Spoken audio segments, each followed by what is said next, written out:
Welcome back. We're going to be surveying Samuel now, 1 Samuel this session. As you read Samuel, how did the opening chapter strike you?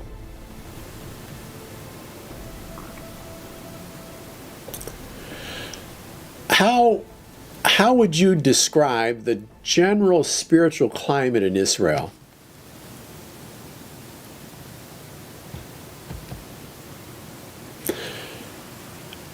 How did the narrative compare with what was reported in the book of Judges? Well, the book of Samuel, or what we call 1st and 2nd Samuel, records Israel's uneasy transition from a loose tribal confederation into a monarchy.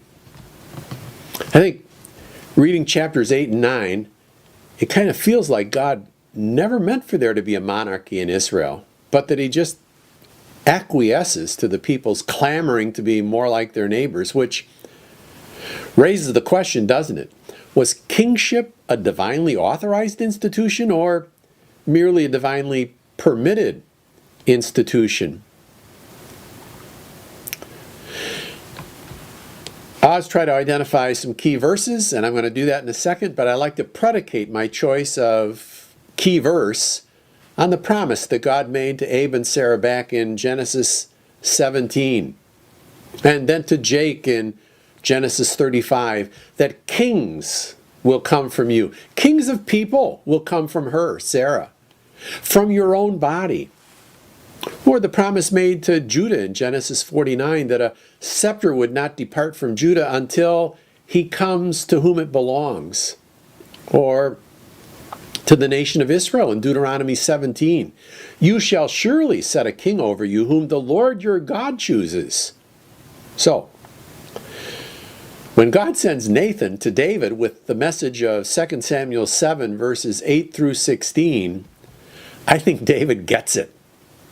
He's blown away by it.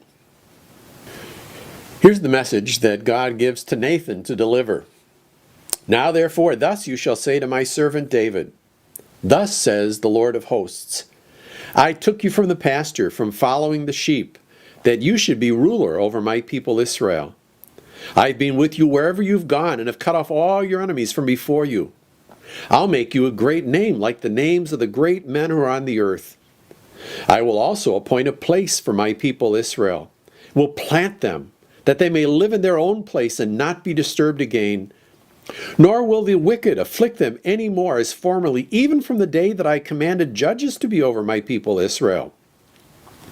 And I will give you rest from all your enemies. For the Lord also declares to you that the Lord will make a house for you. When your days are complete and you lie down with your fathers, I will raise up your descendant after you, who will come forth from you, and I will establish his kingdom. He will build a house for my name, and I will establish the throne of his kingdom forever. I'll be a father to him. He'll be a son to me. When, not if, when he commits iniquity, I will correct him with the rod of men and with the strokes of the sons of men. But my chesed, my steadfast love, my covenant loyalty will not depart from him as I took it away from Saul, whom I removed from before you. Your house and your kingdom shall endure before me forever. Your throne shall be established forever. Well, more on this later, but those really are the pivotal verses. That's the key passage for the book of Samuel. Just a comment or two about authorship and date. I mean, actually, the book of Samuel is anonymous. The narrative indicates that it was written by an eyewitness to many of the events.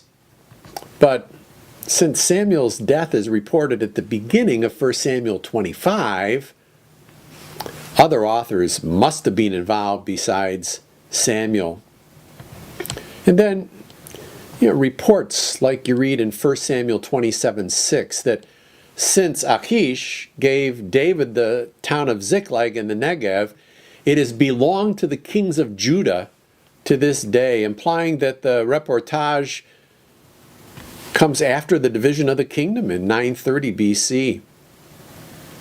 Now it's true, there's an ancient Jewish tradition preserved in the Babylonian Talmud that attributes at least 1 Samuel 1 through 24 to Samuel, and then the rest of the book to Nathan and to Gad.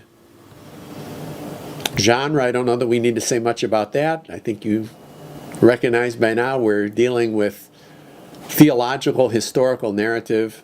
So let's think about the plot line and see if we can't deduce a structure to the book.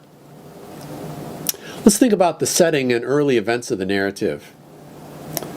The narrative begins, as we've seen before, just as a continuation of the history. I mean, it starts out with that Hebrew vayaktol form and syntax that continues the narrative that had preceded. And the content of the narrative bears this out, that we're still in the period of the judges, when everyone did what was right in his own eyes. In fact, we're introduced to a judge in Samuel. The first judge we're introduced to in Samuel is wearing a different hat. Like a number of previous judges, this one is bivocational.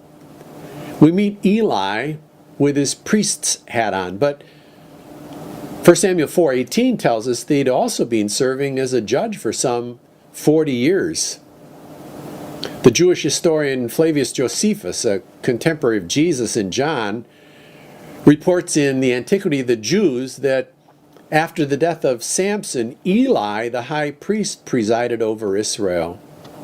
So, as the story opens, it's not about kings or even about judges, but about a woman named Hannah, grieving her inability to bear a child. Her husband went annually to the tabernacle at Shiloh to sacrifice, and that's the setting of Hannah's prayer. Praying for God to do something big. Remember, she made a vow that if God would give her the gift of a child, she would give him back to Yahweh all the days of his life. And so, I think the reader's given an example of heartfelt piety.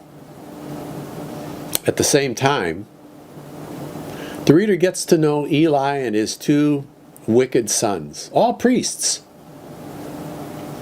And so the narrator gives us the first of reversals of fortune that we find. First, an infertile woman gives birth to a priest/judge, and a high priest is deposed. So the narrative begins with high drama. We'll pursue that a little further when we get back together again. See you in a bit.